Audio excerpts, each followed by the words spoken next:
اللهم صل على محمد وعلى آل محمد۔ جہنم کے دروازے بند، جنت کے دروازے کھلے اور شیطان جکڑ دیا جاتا ہے۔ یعنی مومن کا شیطان وہ شیطان بھی ہے جو اس کی رگوں میں دوڑ رہا ہے، اور وہ ہر انسان کی رگوں میں دوڑ رہا ہے۔ بس آپ دیکھ لیں کہ رمضان کے مہینے میں کتنی ایسی عادتیں تھیں جو نیکی کے اعلیٰ معیار کے مطابق نہیں تھیں، مگر اب جب آپ کی وہ عادتیں آپ کو اپنی طرف بلاتی ہیں تو بارہا آپ کے دل سے یہ آواز اٹھتی ہے، نہیں، معلوم ہوتا ہے کہ قید ہے ایک۔ اور بہت سے روزے دار قید کا احساس نمایاں طور پر رکھتے ہیں، اور وہ جانتے ہیں کہ بھوک کوئی چیز نہیں ہے جو دراصل مشکل ہو۔ صبح سحری کھائی اور جب رات اس کا لطف الگ آتا ہے، جب افطاری کا وقت آتا ہے تو اس کا ایک الگ لطف ہے، بیچ کا جو وقت ہے وہ بھول ہی جاتا ہے ان دو وقتوں کے درمیان۔ جو اصل چیز ہے وہ آزادی کا احساس ہے جس کی کمی محسوس ہوتی ہے۔ ہر شخص، ہر روزہ دار جانتا ہے کہ دن رات جو ہر وقت پابندی میں جکڑے ہوئے وقت گزرتا ہے، اور نفس کے اوپر ہمیشہ یہ خیال غالب رہتا ہے کہ دیکھو تم آزاد نہیں ہو۔ یہ وہ چیز ہے جو در حقیقت مومن پر، روزے دار پر بطور قید کے یہاں ہوتی ہے، اور یہ شیطان کی قید ہے۔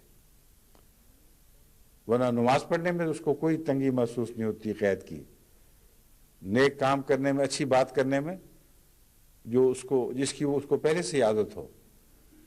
وہ بڑی بشاشت محسوس کرتا ہے، اس کو کوئی قید محسوس نہیں ہوتی۔ لیکن وہ عادتیں ہیں دراصل جو ظاہری طور پر اس کے سامنے، اس کے دماغ میں ابھریں یا نہ ابھریں، مگر قید کا احساس بعض ایسی بد عادتوں سے تعلق رکھتا ہے جو پہلے زمانے میں تھیں، اور رمضان میں آ کر محسوس ہوتا ہے کہ اب میں یہ نہیں کر سکتا۔ بس وہ قید شیطان کی قید ہے، اور یہاں شیطان سے مراد عام شیطان نہیں ہے، کیونکہ عام شیطان ہو تو سب کے لیے جکڑا جائے گا۔ عام شیطان اگر جکڑا گیا تو کیا مومن کیا کافر، سب کا شیطان جکڑا گیا۔ لیکن یہ وہ شیطان ہے جس کا ذکر احادیث میں دوسری جگہ ملتا ہے، جہاں حضرت صلی اللہ علیہ وآلہ وسلم نے فرمایا کہ ہر انسان کی رگوں میں، اس کے خون میں ایک شیطان دوڑ رہا ہے، وہ قید ہو جاتا ہے، اور بڑی مشکل سے بعضوں کو وقت گزرتا ہے۔ وہ عید میں داخل ہوتے ہیں، کہتے ہیں چلو رہائی ہوئی، لیکن اگر وہ غور کریں تو سوچیں گے کہ بعض بد عادتوں کی طرف لوٹنے کو وہ رہائی کہتے ہیں، اور بعض اچھی عادتوں سے بچ نکلنے کو وہ رہائی سمجھتے ہیں۔ لیکن انسان بسا اوقات باشعور طور پر اپنے نفس کا جائزہ نہیں لیتا، خود اپنے حالات سے بھی بے خبر رہتا ہے، اس لیے بس ایک مبہم سا احساس قید ہے جس میں سے وہ نکل کر پھر آخر عام دنوں میں داخل ہو جاتا ہے۔ یہ جو شیطان کا جکڑا جانا ہے، یہ حضرت صلی اللہ علیہ وآلہ وسلم کی طرف سے ایک پیغام ہے، ایک نصیحت ہے جو گہری نفسیاتی نصیحت ہے۔ اس پر غور کر کے اگر آپ اس حقیقت کو سمجھ لیں کہ شیطان کیا ہے، کیسے جکڑا جاتا ہے، تو پھر ممکن ہے کہ رمضان کے بعد بھی آپ اس شیطان کو باندھ کر رکھنے کے کوئی تدبیر سوچیں، یا ہم وقت بیدار رہنے کی کوشش کریں کہ اب جب قید کیا ہے تو پھر قید ہی رکھا جائے تو بہتر ہے، ورنہ پھر یہ چھوٹ جاتا ہے، اور اگلے رمضان سے پہلے وہ ساری آفتیں ڈھا جاتا ہے جن سے بچنے کے لیے رمضان آپ کے لیے اس کی قید کا اور آپ کی رہائی کا پیغام لایا تھا۔ دراصل مومن تو وہ ہے جو مسلسل جکڑا رہتا ہے، اعلیٰ درجے کا مومن۔ وہ ایک رمضان سے آزاد ہو کر نہیں نکلتا، بلکہ قید ہی کی حالت میں جاتا ہے، یعنی اس کے نفس کی خواہشات کا جہاں تک تعلق ہے وہ قید رہتا ہے۔ بس شیطان مومن کے اندر کا ہے شیطان ہے جو قید ہوتا ہے، اور وہ قید ہو جائے تو یہ بھی کہا جا سکتا ہے کہ وہ مومن قید ہے، وہ آزاد نہیں رہتا۔ چنانچہ اسی بات کو آن حضور صلی اللہ علیہ وآلہ وسلم نے ایک اور محاورے میں یوں بیان فرمایا کہ الدنیا سجن المومن و جنت سجن للمومن و جنت للکافر، کہ مومن کی دنیا تو مومن کے لیے قید خانہ ہے اور کافر کے لیے جنت ہے۔ اب آپ دیکھیں کہ یہاں شیطان کے لیے نہیں فرمایا بلکہ مومن کے لیے قید خانہ فرمایا ہے۔ بس وہی معنی بنتے ہیں جو میں نے آپ کے سامنے رکھے ہیں کہ شیطان کا لفظ ہر شخص کے اندر کے شیطان پر اطلاق پاتا ہے، اور ہر مومن کے اندر بھی ایک شیطان ہے جو ہمہ وقت اس کو آسانیوں کی طرف بلاتا اور خدا کی راہوں میں تکلیفوں سے ڈراتا ہے، ہر وقت اس کو منمانی کرنے کی تلقین کرتا اور اطاعت کے رستوں سے پیچھے ہٹاتا ہے۔ یہ شیطان ہے جو قید ہو جائے، اور اگر اسے عمر قید ہو جائے تو پھر آن حضرت صلی اللہ علیہ وآلہ وسلم کی یہ حدیث صادق آئے گی کہ الدنیا سجن للمومن و جنت للکافر، دنیا تو مومن کے لیے ساری زندگی قید خانہ بن جاتی ہے۔ بس عجیب بات ہے کہ لفظ مومن اور شیطان یہاں دونوں بظاہر ایک دوسرے پر انطباق کر رہے ہیں، مگر معنی اگر سمجھ لیے جائیں تو اس میں کوئی تضاد نہیں ہے۔ مومن کے اندر نفس امارہ کا شیطان ہے جو زندگی بھر ہمیشہ قید رہتا ہے، اور ان معنوں میں دنیا مومن کا قید خانہ بنتی ہے۔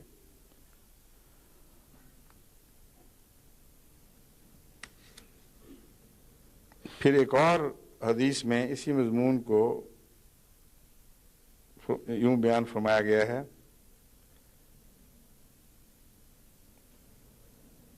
یہ بھی حضرت ابو ہریرہ کی روایت ہے، جب رمضان کی پہلی رات آتی ہے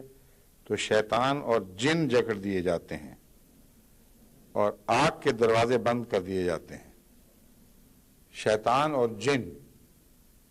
یہ جن کیا چیز ہے جو شیطان کے ساتھ جکڑا جاتا ہے؟ شیطان اگر نفس امارہ ہے تو جن غصے کی حالت میں اور اشتعال کی حالت میں اپنے حواس کو بے قابو کر دینا یا حواس پہ سے قابو اٹھا لینے کا نام ہے۔ چنانچہ آن حضور صلی اللہ علیہ وآلہ وسلم نے غصے کو بھی جن کے لفظ سے یاد فرمایا ہے۔ بس شیطان کے علاوہ جن اس طرح قید ہوتا ہے کہ بعض لوگ جو ہیں بڑی جلدی مشتعل ہونے والے لوگ ہوتے ہیں اور مغلوب الغضب ہوتے ہیں، مگر روزے کی حالت میں جب ان سے کوئی ایسی بات کہے جس کو وہ سمجھتے ہیں کہ ہماری بےزتی ہو گئی، ہم پر چوٹ ماری گئی ہے، تو اچانک آن حضرت صلی اللہ علیہ وآلہ وسلم کی آواز سنائی دیتی ہے کہ کوئی غصہ کرے، کچھ زیادتی کرے، تم نے آگے سے ویسا جواب نہیں دینا، تم یہ کہو میں روزے دار ہوں میں روزے سے ہوں، میں مجبور ہوں۔ تو قید جو ہے وہ جن کی بھی قید ساتھ ہو گئی ہے، اور جن سے مراد غصے کا جن ہے۔ تو اشتعال کی حالت میں جو لوگ بدیاں کرتے اور بعض دفعہ ایسے ظلم کر جاتے ہیں کہ پھر ہمیشہ کے لیے وہ ان اپنے جن کی سزا پاتے رہتے ہیں۔ ایک اشتعال کی حالت کا فعل عمر بھر کی قید میں تبدیل اس کو مبتلا کر سکتا ہے،